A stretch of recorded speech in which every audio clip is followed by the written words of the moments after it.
আমি ফজর সালাতের জন্য রাতে জেগে থাকলে কি সমস্যা আছে?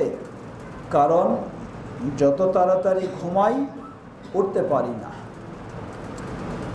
জবাব, আমাদের ভাই প্রশ্ন করেছেন যত তাড়াতাড়ি ঘুমালেও তিনি রাতে উঠতে পারেন না, এই জন্য ফজর পর্যন্ত তিনি জেগে থাকবেন, ফজর পরে তারপরে ঘুমাবেন।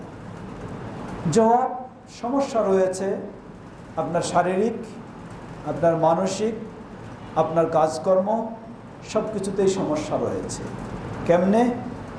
প্রথম হলো, একজন মানুষ রাতের ঘুম আল্লাহ দিয়েছেন মানুষের সুস্থতা স্বাভাবিক অবস্থার জন্য, দিনের ঘুম নয়।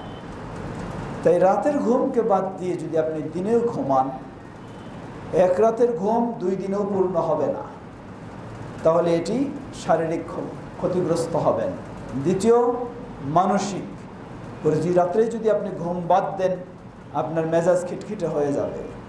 যখন ফুল ঘুম আপনার হবে না, মানসিকভাবেও আপনি বদমেজাজি হয়ে যাবেন, বিভিন্ন রকমের আপনারই হবে। তৃতীয়, আপনি যখন ফজরের পরে ঘুমাবেন তাহলে তো আপনার পেশাগত কাজকর্ম বন্ধ হয়ে যাবে, অফিস করতে পারবেন না, ব্যবসা বাণিজ্য করতে পারবেন না।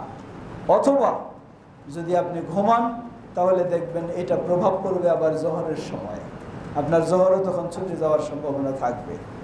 সুতরাং আপনাকে আমরা পরামর্শ দেব, আপনি এশার পরই ঘুমানোর চেষ্টা করবেন, এবং এইটা যদি আপনি নিয়মিত চেষ্টা করেন ইনশাআল্লাহ আশা করা যায় আল্লাহ সহজ করবেন, আল্লাহর সাহায্য চাইবেন। ঘরে যারা থাকে তাদের কাছেও হেল্প নেবেন যে ফজর হলে তোমরাও উঠবা, আমাকেও উঠায় দেবা। আল্লাহ সহজ করুন আপনার জন্য।